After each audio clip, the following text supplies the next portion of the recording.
Hi everyone, my name is Nikunj Bajaj and today I'm going to give you a demo of our deployment product where we allow you to deploy a range of solutions starting from a prototype model that you can deploy as an endpoint from a Jupyter notebook to a production pipeline that you can deploy using CI/CD and following the best engineering practices like monitoring coming up, monitoring dashboards for your system metrics and machine learning metrics coming up as soon as the model is deployed.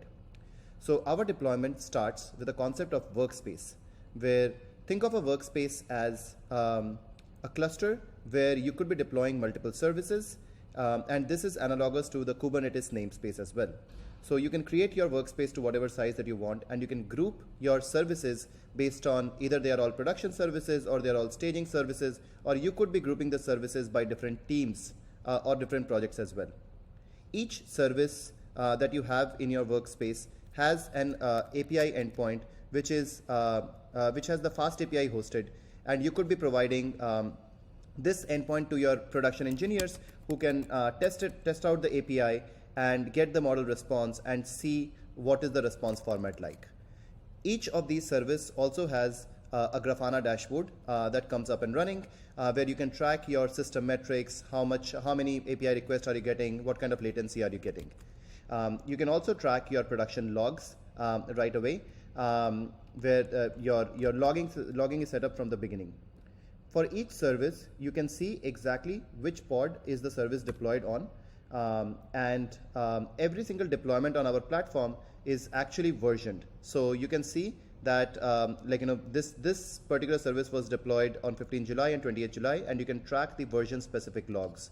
You can also track environment variables so that you don't have to check in your secrets in your in GitHub, and you can track the cost of each service as well.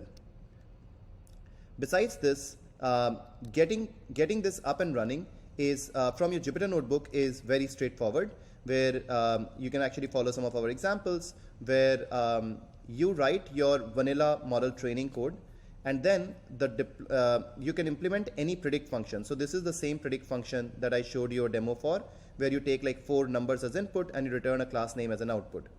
To deploy this, all you need to provide is the Python file that needs to be deployed, requirements that are automatically gathered, and the name of your service pretty much. With this, after you hit the web app.deploy, you will see that the service is deployed here as part of your workspace along with your monitoring and everything set up. Besides this, you could be doing more advanced deployments where you want to set up your CI/CD pipelines. You could be setting up your system monitoring as well using Grafana, and machine learning monitoring by adding a single log line to your prediction services. With this log line, you will notice that you have an entire machine learning monitoring dashboard where you can track the distributions of your predictions, of your actuals, and all your features. You could be comparing the performance of your model against a different reference data set, which could be a training data set, or it could be the model performance on a previous time window. Lastly, you could be attaching your own clusters, Kubernetes cluster, where this entire thing can be deployed, and our platform can be packaged to your cloud as well using Helm charts. And we have complete documentation of that available as well, where you can deploy things on your own cloud. Thank you so much for listening.